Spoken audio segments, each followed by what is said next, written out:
There's a new court ruling on the rights for trans women to compete in the Miss USA pageant.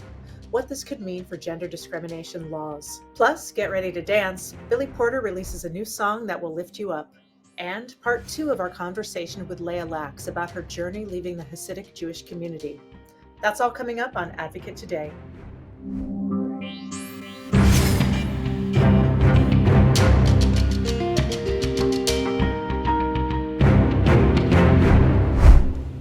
Hi there, welcome to Advocate Today. I'm Tracy E. Gilchrist.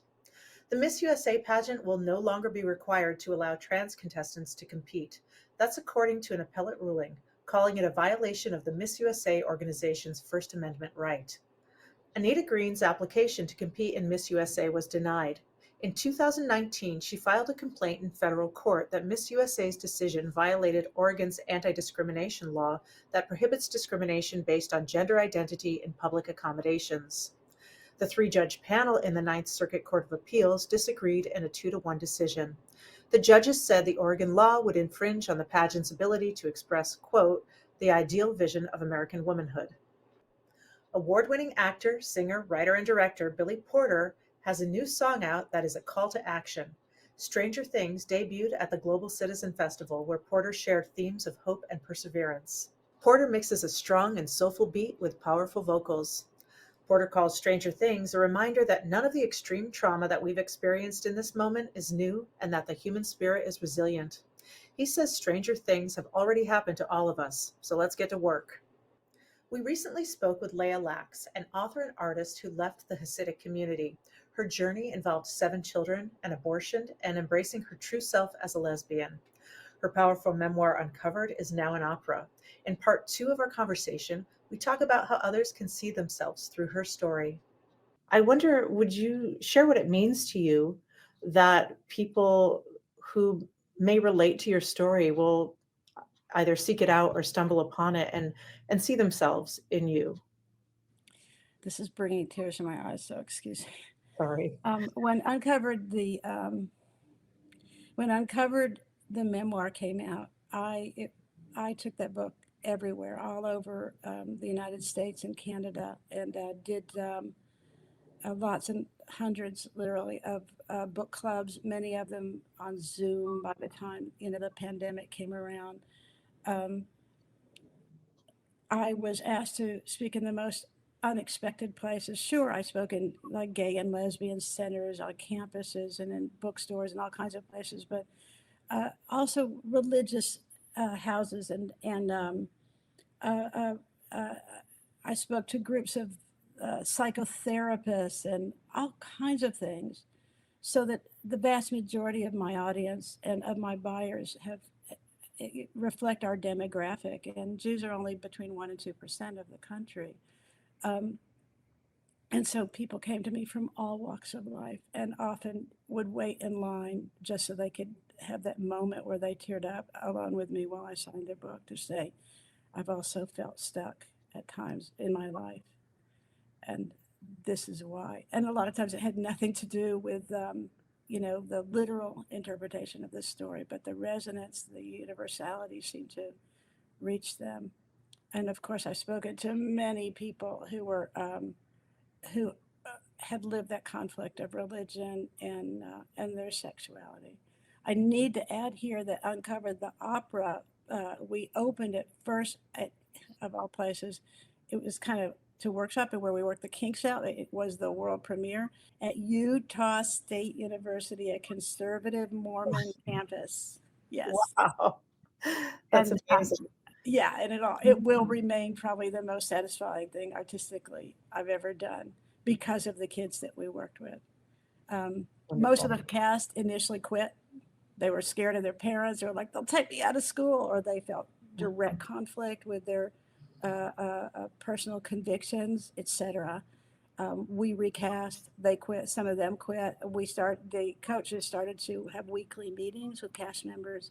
The message was, if you're going to sing a role, it's not necessarily going to be you, but you have to find common humanity with the role. Right. And I offered one-on-one private conferences. Most of them took me up on. They needed to talk in depth about their relationship with the church, about gay people they have loved, about and how they saw them treated, about sometimes about their own gay feelings and whether or not they had acted upon them. They needed to just talk. Yeah. The letters I brought home, there's nothing like it.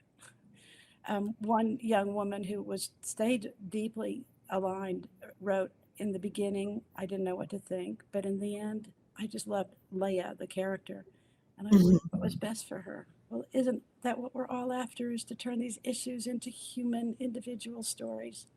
Yes, absolutely. Yeah, thank you. Uh, I wanted to just ask you what you have going on next. I know that you're working on another book. I am. I've got a. In 2015, I wrote a major opera for Houston Grand Opera. It was a big deal. Like close to 40,000 people saw it. It was on NPR national broadcast, like at that level. And it was a celebration of the journeys of immigrants and of immigrants and refugees in the area. I was new in the world. I was still like an immigrant myself. I spent an entire year roaming the city and just at random finding people who were willing to sit down with me and let me interview them at length while they told me what fell apart at home and why they left and what they went through to get here and what they found when they got here. That experience was absolutely transformative. Listening to this variety of stories in the context of what I had confronted in my country and in my life in terms of marriage, homosexuality, religion, the changes going on in society right then. Um, it was like they led me back into America. I felt that I was uncovering a truer portrait of America than I had seen before. Um, and I finally wrote a book about it. That experience is called Not From Here, The Song of America. It'll be published by Pegasus in July of next year, and it's coming out in 33 countries. So that's pretty exciting stuff. Thank you. It's very exciting. Thank you. I I, hope you get to New York, and if you get half a chance, go to citylyric.org right. for tickets. It's an all-female opera company dedicated to presenting stories that don't always get told, and it's headed by the inimitable Megan Gillis, and it's a company owned and run by women. Wonderful. Well, you anticipated my final question, which was how can we find out about Uncovered?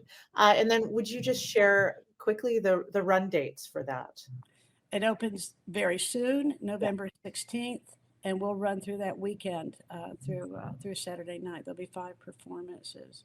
Opera is wonderful. always has short runs. I don't know why. Well, it's rigorous. Yes. Well, thank you, Leah, very much for this conversation. Thank you. And thank you for all you do. For everybody, you can find the memoir it's based on, Uncovered: How I Left Hasidic Life and Finally Came Home by Leah Lax on Amazon. And just find me on Facebook or Instagram because I do this for these conversations and because I'm interested in what you have to say. Thanks again to Leah for joining me. Her story is truly inspiring. Her memoir, Uncovered, is available for purchase, and tickets are on sale for Uncovered the Opera. Head to here.org for tickets to Uncovered in New York City. Shows are running from November 16th through November 19th. Scientists believe that mushrooms, more specifically the compound psilocybin, can treat depression and other mental illnesses with just a single dose. A study found a single dose of a synthetic version of the mind-altering component in magic mushrooms improved depression in people with a treatment-resistant form of the disease. Scientists compare the results of different doses of the drug in a double-blind study. They found an immediate, fast, rapid-acting, and sustained response to 25 milligrams. But by week 12, the positive impact on depressive symptoms had waned. The study was published in the New England Journal of Medicine. That study is fascinating. Someday, mushrooms may be a viable way to treat those with depression and other ailments. That's all the time we have for this Advocate today. The Advocate channel is streaming now on Roku, Fire TV, Apple TV, and Android TV. You can also download our app on your Android or Apple devices. I'm Tracy Gilchrist. Thank you for joining me.